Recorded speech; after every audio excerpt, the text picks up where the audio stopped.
Be seated. That's what I talked about, everybody. We have the Bible here, John chapter 20, Philippians chapter 3. Well, I'll be in Philippians in 15 minutes. Tell the person beside you, your hair looks absolutely incredible.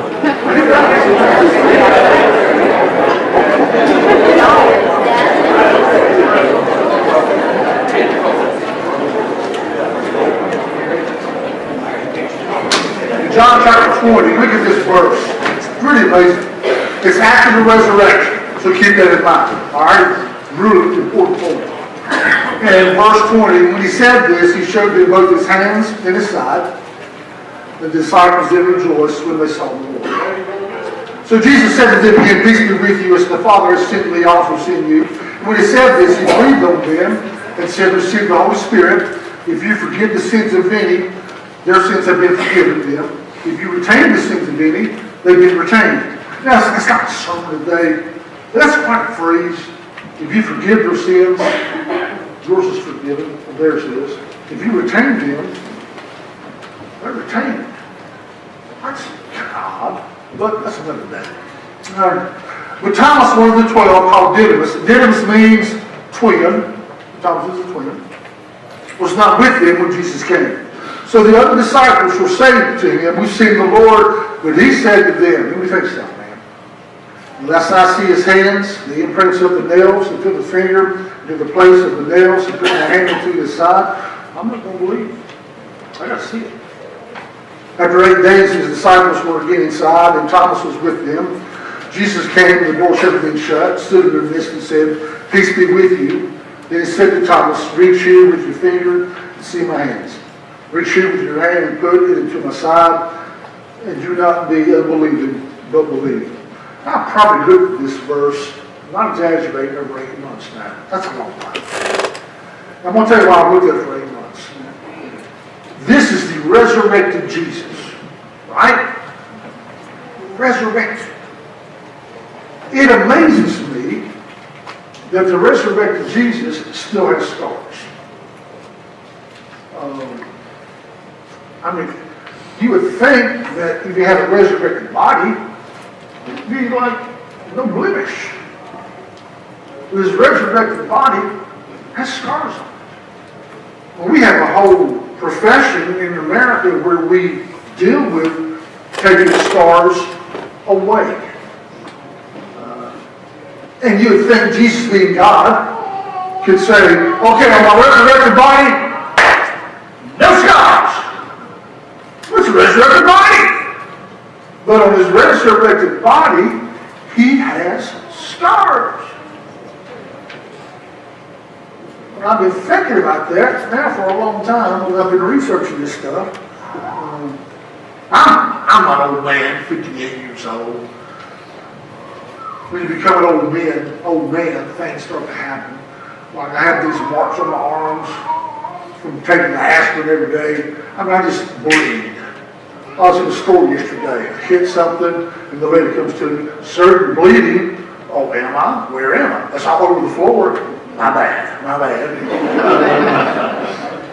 But you know, scars on a resurrected body. Now here's how I define scar. This is my definition of a scar. A place in our life where pain has left a permanent mark in our memories. That's a scar. I'll say it again. Places in our life where pain has left a permanent mark in our memories. All of us this morning have been scarred, right? So are those scars still open? Or have those scars been healed? I call these scars of Jesus beautiful scars. Now, all of us have been scarred. We could go through the list how we get scarred in life. And when you get scarred in life, it changes the way you view people. It changes the way you view yourself. It even changes the way you view God. And you grow to the level of your scars. If you never get over your scars, you'll never grow anymore in life. For example, I'll say it this way. Have you ever heard this phrase? Bob was never the same after the accident. Or Bob was never the same after his wife died. Bob was never the same after he lost his job. Bob was never the same after, and you fill in the blank. We say, well, it got the best of Bob, or the circumstance really got to Bob. What happened to Bob is Bob had a scar happen to him in his life. And the scar's still there. And I'm telling my dear friends in the church this morning, the people you set aside, and you yourself, you have scars in your life. And we all do. Some of us never get over the scars, and we carry those scars. And it's a big deal. I would say all of us this morning in this church, we're not free. And if you think you are, it just proves to me you're not. Because you're full of yourself. You're self-conceited. The Bible says, I have not yet arrived. He says in this very verse, I haven't arrived yet. There are some of us who think, oh, I got everything I need. No, you don't. You really don't. You just have a big blind spot in your life that everybody sees but you, it's there. So we have these scars that happen to us in our life. And know this about life. Our greatest need in life is to be loved. We want everyone to love us. Please look at me. Please recognize me. And that's one of the reasons, just one of the reasons why social media is so big. Hey, please look at me. Recognize me. Follow me. Hashtag me. Like me. Please do this for me. And while we're going, it's really okay. We're trying to tell people, I have a value. And my value is, I want to be loved. And I want to be noticed. And I want you to look at me. Check me out. Check me out. It's not a bad need. I'm not saying it's bad. I'm just trying to tell you, every last one of us want to be loved. All of us do. And our greatest fear in life is to be rejected. Our greatest need, love me. Our greatest fear is, okay, I'm going to reach out to you, but please don't reject me. Now, when you do get rejected, at least two things happen.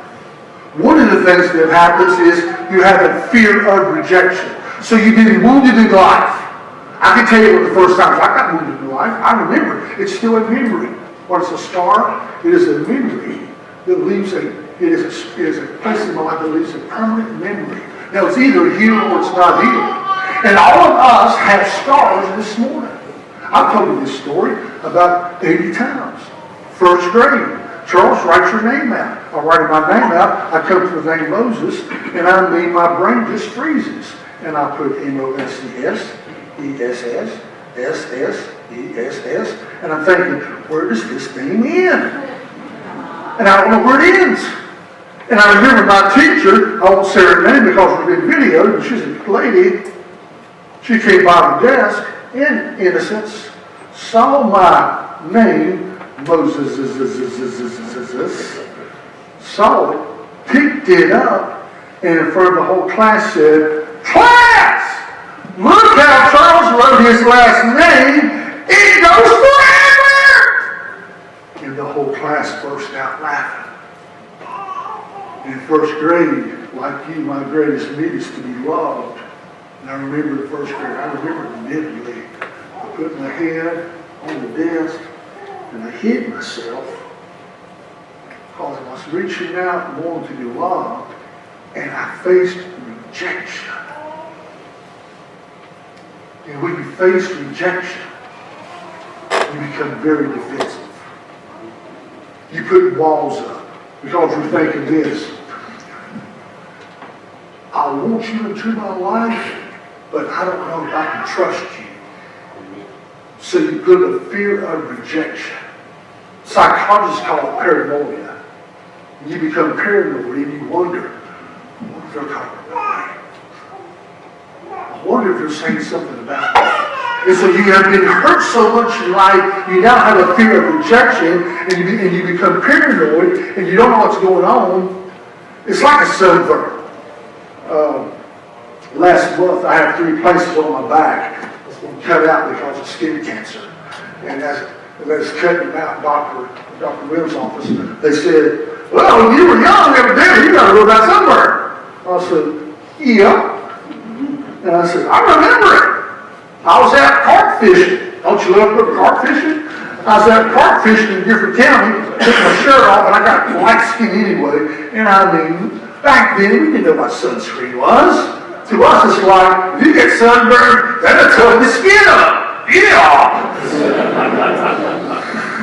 And so, I gotta get tough skin now, buddy. Give me some tough skin. So, that sunburn, it was so bad of sunburn. I remember I couldn't lay down in my bed like for 4 days. And I could remember sitting in the recliner watching gun smoke. Sleeping. Sitting up. It was quite bad. Now, when you get a sunburn, and you go to work the next day, it's on your back, and somebody comes up to you and they say, what's up? You say, I'll tell you what's up. I'll tell you pretty quick what's up. My back's what's up. And you just hit my sunburn. Let me tell you something. I mean, it hurts. They hit a sunburn, it is quite a pain. Wow! And the rest of the day, when somebody comes up to you, you're like, whoa, don't touch the burn. Don't touch the burn. That's what rejection does in life. If you get rejected in life, your greatest need is to be loved, and you get rejected, and now you want to trust people. You want people to love you, but you're very guarded, and you're thinking, I'll let you into my life. Please don't hurt me. Amen. Don't hurt me. You got a scar. That's a big deal. The second thing about this scar is that you have a fear of rejection, but then the second thing is you have self-rejection. Now the question must be asked, what is self-rejection? It's an odd thing to say, isn't it? You see, when a person has suffered the wound of rejection, unknowingly, this is sad, they begin to reject themselves. Sad to say, most people in this room will never know who you really are. Amen. God made you this way. But since you got rejected in life and it hurts so bad, you become a different person in public. Because you want people to say, well, they must not have liked me when I was this way, so I was rejected. And so now when I'm in public, I have this persona in front of people, and I become somebody that I'm really not. And that's why I want you to like me on Facebook, and please like my Twitter, and please hashtag me, and please follow me. Because you see, I'm just reaching out for love. I want somebody to love me. Please like me. Please notice me. Please look at me. And you try to become somebody that you're really not. And you'll live your whole life, and you'll never be the person God made for you to be because you have rejected yourself.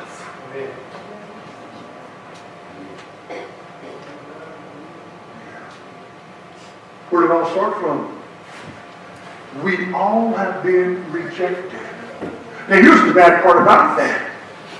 We have parents who are trying to teach their kids about life, and the parents themselves are really messed up. So we got a problem. Well, who's our example? Our example is Jesus. Amen. Say amen. Amen. Thank you. Isaiah 53, verse 2. Look at this verse.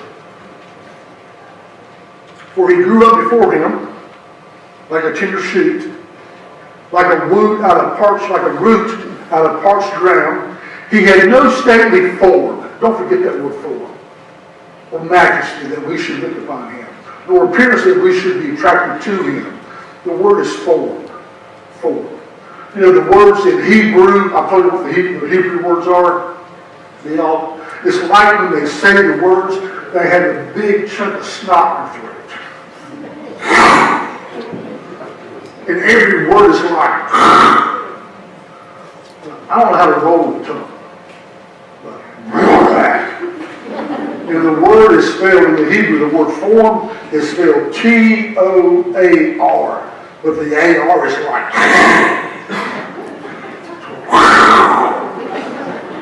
you say? Torah.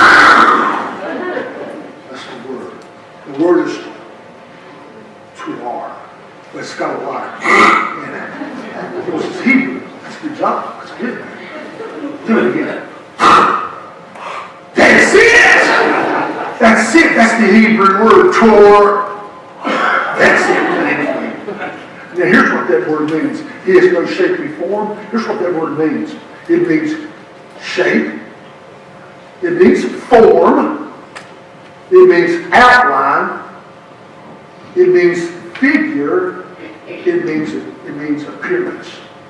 Whenever you see a picture of Jesus, what does he always look like? You've seen him. It's beautiful. Right? Well, I've said it before, Jesus would have never made homecoming court. Never. Because even when he was being betrayed, they said, tell me when you see Jesus, point him out, because he's so ordinary that you had to point him out in the crowd. He would walk in a crowd and you would say, whoa. No, he's just an ordinary looking guy. Now, when some people walk in that back door, you think, whoa, nice looking person. And then someone like Charles Moses walks in and you think, whatever. Let's keep on walking. Jesus would walk in and he wouldn't look twice because he would not catch your attention. In fact, his body, we have that 6'1", 6'2", slender, but the word tar means his shape is not really that attractive. So here's this guy named Jesus, who is still talked about today. He wasn't good to look at. He was not attractive, but we should be attracted to him. He wasn't good looking. He wasn't well shaped. He had nothing that the world has, but everyone wanted to be around Jesus. And do you know why? He didn't have the looks. He didn't have the body. He didn't have the hair. He really didn't have the stuff. But you know what Jesus did have that people wanted? Man, he was just Jesus. And I'm telling you, if you would just be you, we're going to be somebody else. Amen. Just be you. That's how God made you. There's nobody can be a better you than you. But see, you've been rejected, so you try to portray this stuff. You try to be more spiritual than you are. You want people to think you're so spiritual. You want people to think you're so popular. You want people to think so well of you that you will go all out to try to say, people, look at me, follow me, hashtag me, do this, look at me. And you don't even love you yourself. And so you want somebody else to love you, but you don't love yourself. You got scars.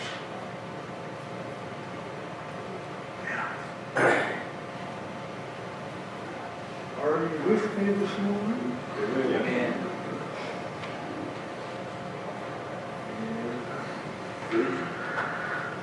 Well,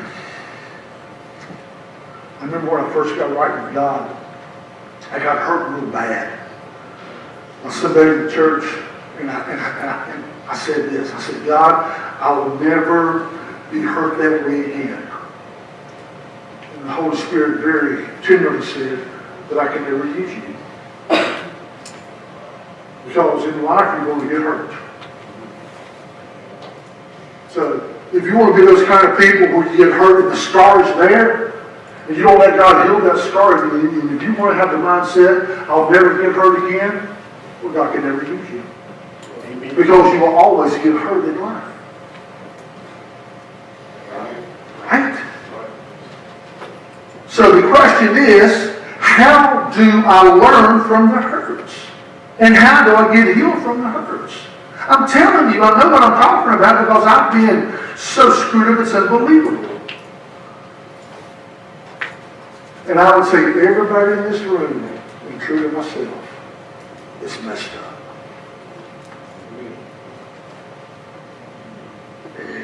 How did we get hurt, Charles? It's just a short list. Unwanted as a child, not being accepted or loved, being gossiped about, being lied about, having emotional hurts, physical hurts, sexual hurts, words. Well, words hurt, don't they? Yeah. Being laughed at for being first grade. And second grade. And third. Fourth, fifth, sixth. Being laughed at. Racism. Rejection. Being rejected by a boyfriend, girlfriend. Oh, my boyfriend rejected me. My girlfriend rejected me. I will never be the same. A death, a suicide, divorce, not being chosen for a sports team. We got cut. And what we don't see is all this stuff happens in life, but we try to shield our family from this stuff, and we never teach our family how to learn from rejection. So life has to be anyway. So what do? We got to finish this summer up. Philippians! Please. Well, finally, I'm sure I'm going to tie stars into what Paul says in Philippians. Okay? Paul says, not that I've already obtained it. So if you think you're there spiritually, here's the Apostle Paul, just a few years before his death, and he says, I'm not there yet. So who thinks you are there? Not that I've already obtained it or I have already become perfect, but I press on so I may lay hold of that which was also laid hold of me in Christ Jesus. Forgetting what lies behind and reaching forward to what lies ahead. I press on toward that goal of the prize and the upward call of Christ in Christ Jesus. I got 2 points and like 20 sub-points. Point number 1. You cannot have power in the present if you don't have peace in the past. Amen. I'll say it again. I'm philosophical. You cannot have power today if you don't have peace in the past. Somebody said, I love life. It's just the people that messes me up. Hey, Paul, what is the number one thing, what is the number one piece of advice you would give me about living? Number 1. Now you would ask the Apostle Paul, what is the number one thing you would tell me to do? And Paul would say, forget the past. Forget the past. Now that word forget is kind of awkward in the Greek. It doesn't mean erase it from your memory. Who can do that? I still remember being out there in first grade. Count the rest of them, you know. So you don't forget, like, okay, zoom. Okay, I forgot. The word forget in the Greek means this. It's a tight meaning. I am no longer affected by that event in a negative way. Wow! I am no longer affected by what's happened to me in the past in a negative way. That's what forget means. Paul says, don't let the past affect you in a negative way. But there are some people, and you know what they always say, if it hadn't been for that job, if it hadn't been for that person, if it hadn't been for that marriage, if it hadn't been for that death, if it hadn't been for this or that, and all they do their whole life, they just, how about cussed.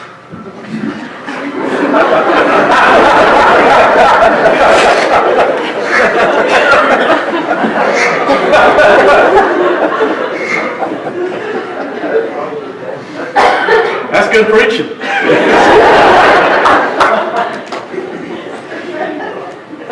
All they do is moan about the past. Right? All you hear from them.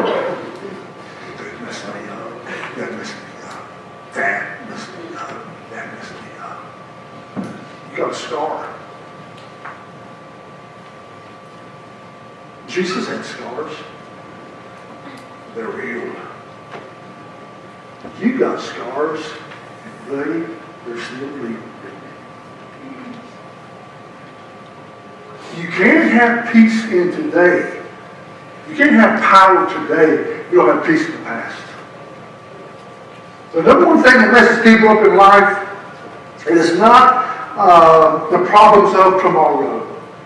It's not the pressures of today. What messes most people up is the pain of the past. Tomorrow doesn't bother you. Today doesn't bother you. But that yesterday. Do you know what they did to me? Do you know what my spouse did? Do you know what my job did? Do you know what we did in sports yesterday?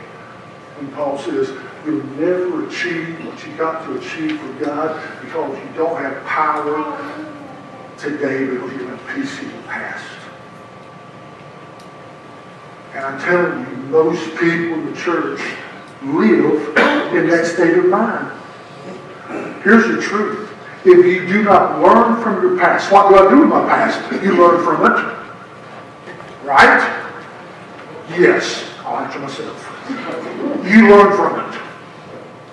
You reflect on it. What David says, I learn from it, I reflect on it. Point number 2, I did this Tuesday night, I release it. I forgive it. And I'm moving on. You should be able, this is Tom will tell you. I'm 58 years old and I look 22. Thank you. I'll encourage myself. I'm 58 years old. At 58 years old, I should be able to look at everything in my past. Everything. Being laughed at, stuttering, mom dying, having no parents growing up, living by myself, and all that crap in between. I should be able to look at my past and say this, everything. And say, hallelujah. If I can't be thankful for everything in my past, I have a scar that's not healed. Amen.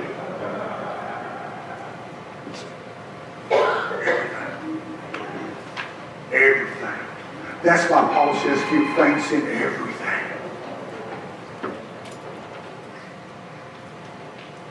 You're not with me this morning.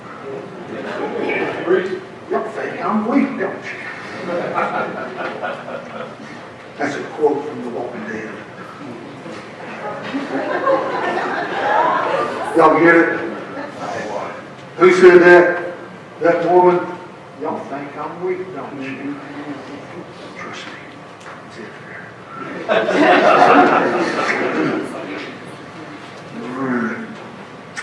So, listen to this. No person, no event, no circumstance can mess up my life. Did you hear that? No person, no event, no circumstance can mess up my life. Nothing can mess up your life.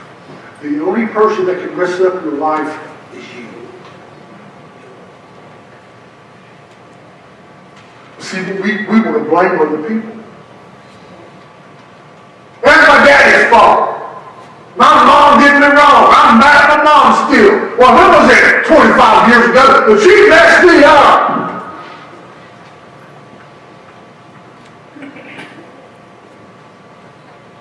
So we're always blaming somebody. You never take responsibility. I mean, you can't even get right with God until you say, I'm a sinner. You got to take personal responsibility for that. Amen.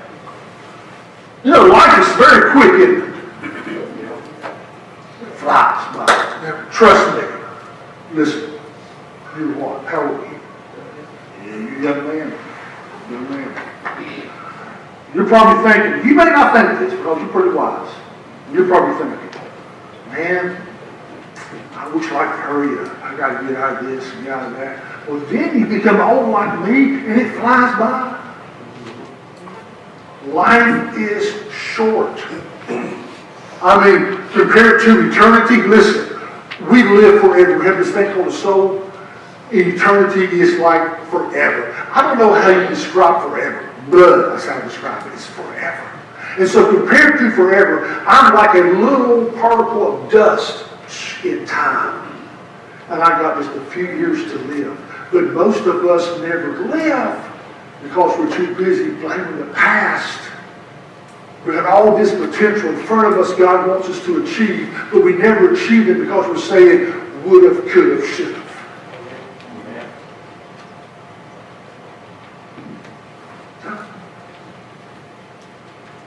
few months ago, in a restaurant. It's nothing new. I went to the bar, which all know I go to the bar. I bellied up to the bar, and I said, I want the strongest iced tea you've got. And I said, I want a straight tea, baby. No limit. Give me the straight iced tea. And these people around the bar drinking their hooligans is what I got to look at. They're drinking their beer, yum. These people beside me, they say, what do you do for a living? And I say, I'm in communications. And they said, what are you talking about? Life. They said, man, that's some topic. Tell me about it. And this lady comes up beside me and she says, I'm going to talk to you about my life.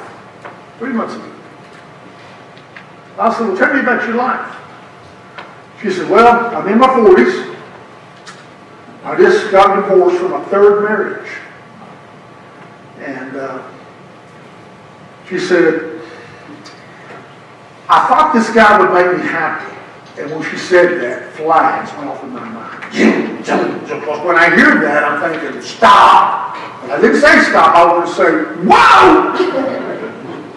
You thought who would make you happy? I won't say this because I didn't. But God, if you're one of those people and you think someone's going to make you happy, I'm not asking you to be spiritual, just don't be stupid.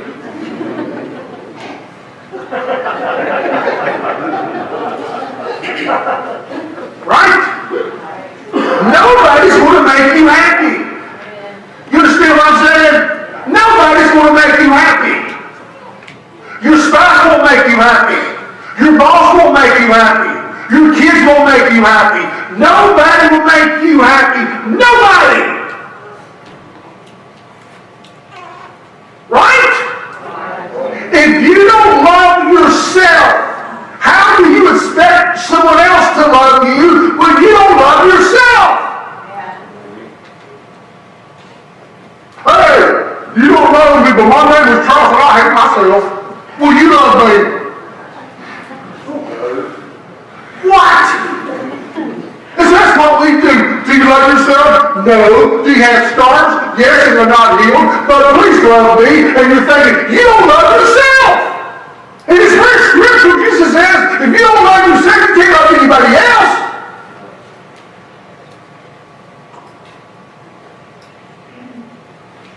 So when she said that, flag on my mind, I thought, well, I'd like to tell you something. I'm one of this. She said, I'm in my 40s, I'm in my third marriage. She said, I thought he'd make me happy. He didn't. He left me, and now I'm all alone. She said, I get up every morning, and I got to move on with my life, and when I think about this guy, he makes me sick. I said, well, what else you got?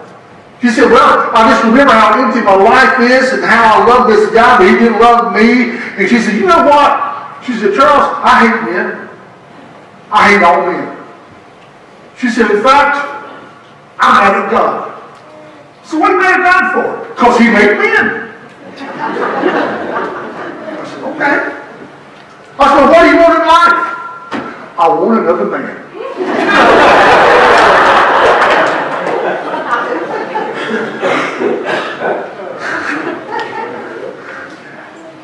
And I said, can I talk to you a minute? I said, this is free. This is free. I said, why would God give you anybody? She said, what?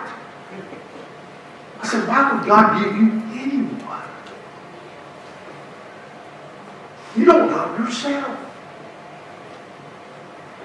And then I said this, you've been through how many marriages?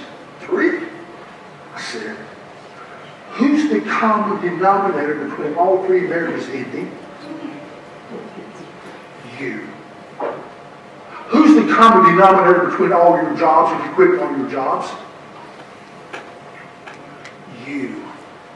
Who's the common denominator between you going from this church to another church, and another church, and another church, and another church? You. Who's the common denominator between you going from this sports team to that sports team, to that sports team, to that sports team? You. And you think, if I go to another church, if I go to another job, if I go to another mate, if I go to another state, if I go to another city, if I go to another career, I'll be happy. Who's the common denominator? You.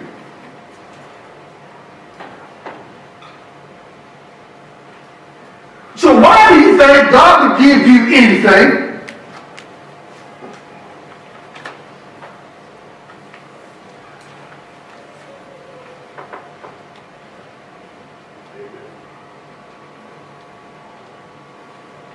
Because he loves me.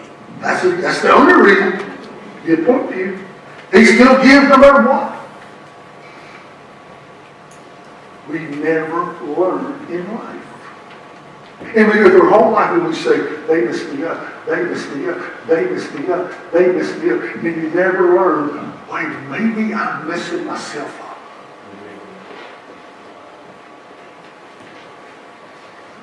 Can I have an amen in the house? Can I have a glory to God?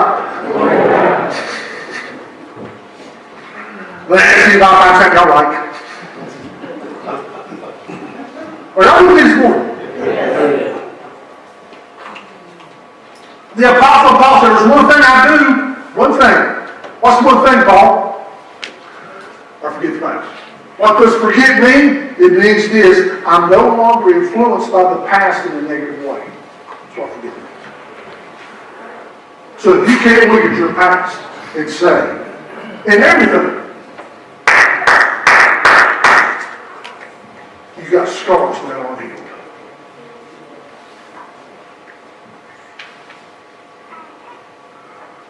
Well, this got 2 points, and you want to say, thank God. Oh, this is this. Paul said this, right? Who does Paul say this? Paul says, one thing I do, I forget the past. Well, what's Paul's past? What does his past look like? It's horrible. He killed Christians. And do you want to see his resume? His resume is found in 2 Corinthians chapter 11.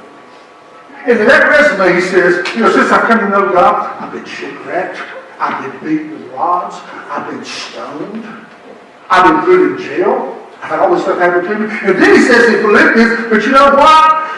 Rejoice, rejoice, rejoice. That's what he says in Philippians. Rejoice, rejoice, rejoice. And then he says in Philippians, in all things give thanks. In Thessalonians, in all things give thanks. So here's Paul, he's had all this stuff happen to him, and he says, it's incredible, and I rejoice, and it's good. He is free from the past. There's one thing I do, Paul says, I forget the past. I look at it, I learn from it, I redeem it, I give thanks in all things, and I move on, because I got better days ahead of me. But how can I have better days ahead of me when I'm too busy looking at my past? Look at that. Look at that. Look at that. Look at that. Look at that. And now you're on bed and you're saying, look at that, and you're dead.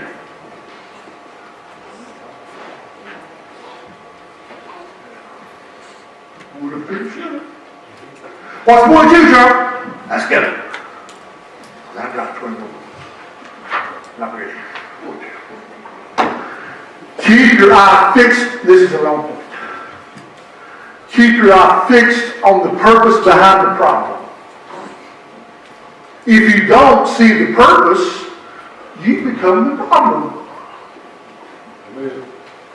I'll say it again before it's gone.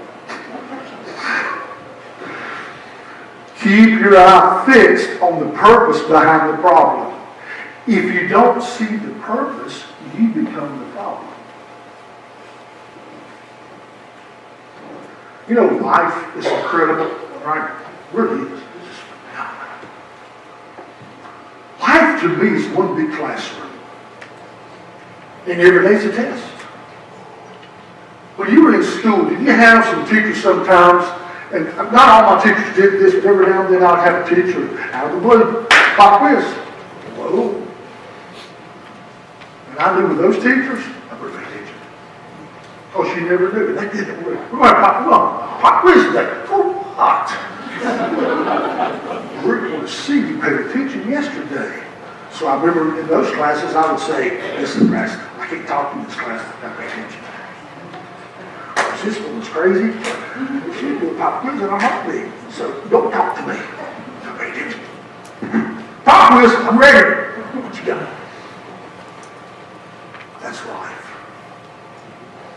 Life is one big test every day. Every single day. On January the 6th, 2019, I got 7 minutes and I'm done. I preached to you from this pulpit. And I know all of you remember the sermon I preached on January the 6th, 2019. Because you love me that much. Y'all remember it? I know you do. I'm saying nothing. And I preached that in 2019, you're going to have something called problems. What problems? Now y'all remember, don't you? Oh, it's great, Charlie. It was phenomenal. Thank you. And I gave an acronym for problems. I've added to it. I'm going fast. Here we go. We all got problems, right? Okay. P is predictors. How you handle that problem will determine whether or not you have success or failure. As the man thinks he is. We all got problems. And so you got to eliminate from your vocabulary these words. I can't. I don't believe. It's impossible. And you got to put in your vocabulary these words. I can. We can. And with God, all things are possible. Amen. Problems are predictors of the future. The way I look at that problem will determine if I'm going to be successful or I'm going to be living the past. Living the past. R are reminders. It's a reminder that we are weak, but God is strong. O are opportunities. Every problem we have is an area for a miracle, for wisdom, and for growth. So whatever you're going through today is a place for wisdom, it's a place for growth, it's a place for insight. But you got to look at it in a correct way. B, every problem is a blessing. You're alive today, that's a blessing. Right? Do you have problems?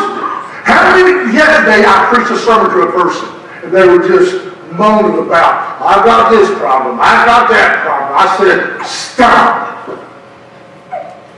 Life is perspective.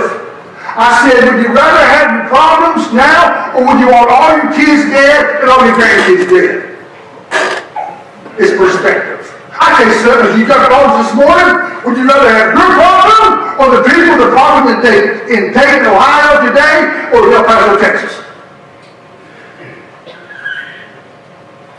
Perspective. Everything. So, opportunities, they're blessings, and they're lessons. You learn life principles through problems. It amazes me, many people go through their life as professional victims. Yes. Life is never fair to them. Life is always unfair, and they live as a professional victim their whole life. It's not my fault. It's their fault. It's their fault. Well, you know what? I had a bad coach. It could be you're just a sorry athlete. I don't care if John Woodward was your coach, he can't shoot the basketball. Right? But you got people telling you, it's not your fault you can't play football. It's not your fault that you can't play basketball. You got a bad coach. No, you're not even good. But you want to blame people. It's not my fault, it's their fault, it's their fault, it's their fault. Somewhere I come to Jesus meeting and say, Jesus, you know what? I'm not good there, but I'm good here. So that's where you made me to be. I'm going to like who I am. Amen. And so parents in stupidity try to live their dreams through their kids. Right.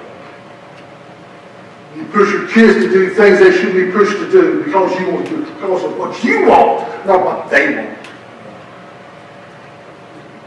So we live a life, where we have a victim life. Nobody in America wants to take responsibility for squat. Right. It was not the Republicans' fault, it's the Democrats' fault. Not the Democrats' fault, it's the Republicans' fault. This is the independents' fault. It's always somebody. There's nobody that says,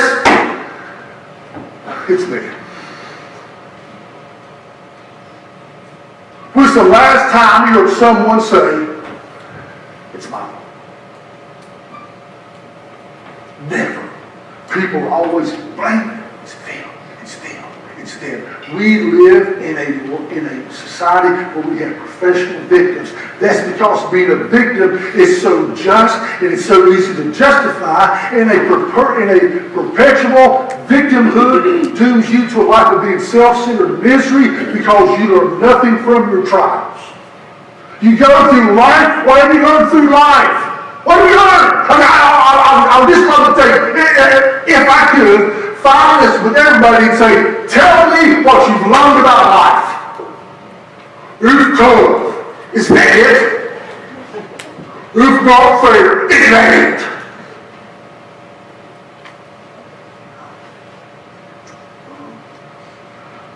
It's not your fault. See what I'm saying?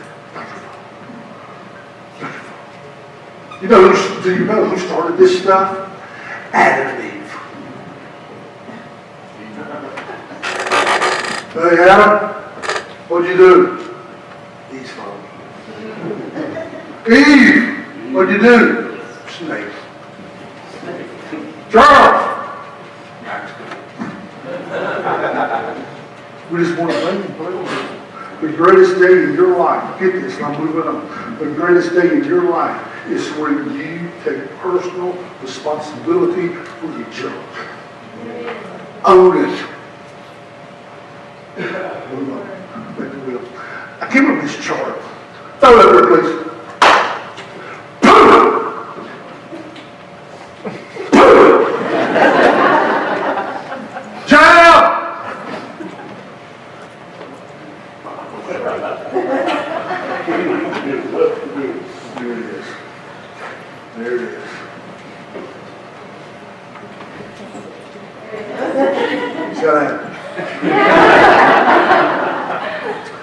You either live as a victim or a student in life. Now, victim says, why did this happen to me? A student says, what can I learn from this? Right? A victim says, I blame others for my problems. A student says, how much of this did I bring on myself? A victim believes hard times have come because God is trying to punish him. A student understands that God allows hard times in order to help him grow. A victim would rather complain than find a solution. It doesn't take any faith to say we can't do it. It doesn't take any faith to be negative. It doesn't take any faith to say that'll never happen. Anybody can say that.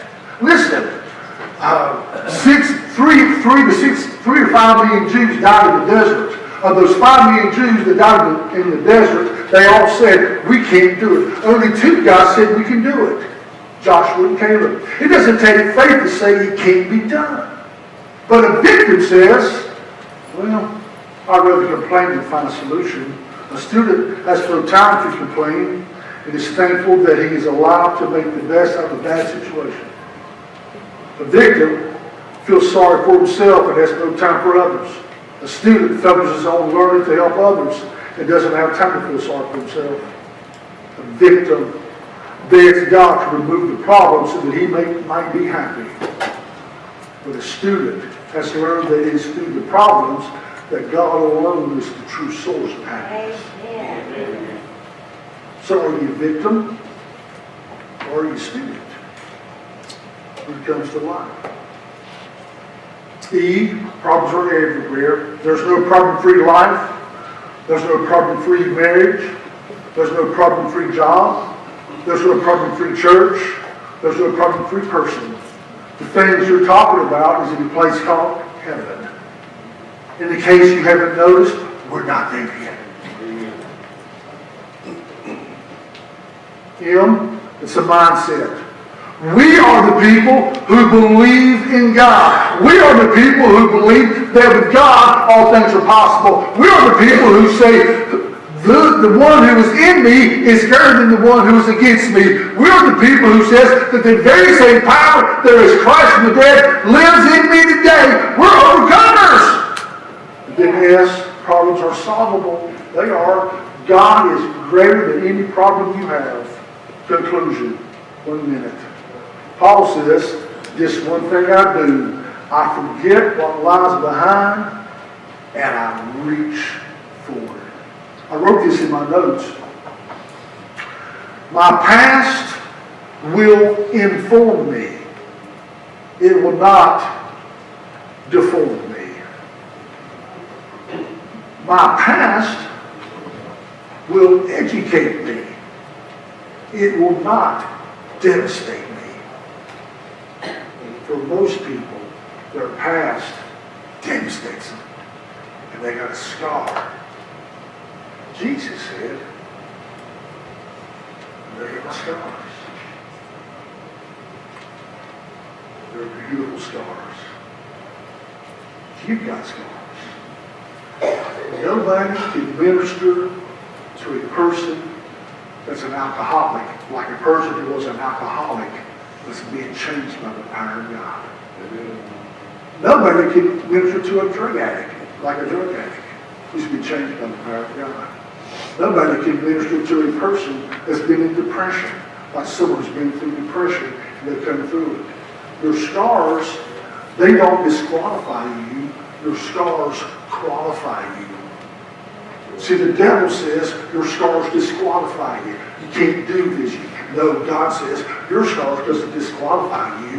Man, with my grace in there, your scars qualify you because you know what it is to be in the pit. You know what it is to be in danger. You know what it is to be at the bottom of the road. But you also know what it is to have my grace come down and touch your life and change your life. And then you're changed by the power of God and you can help people. Amen? Amen. Your life is ahead of you, and it's incredible to allow God to take your scars. Learn the good. Forgive the bad. Drop it and move on. Paul says, one thing I do, I'm not turning back. I'm not looking back. I'm moving ahead. It's your choice. Let's all stand.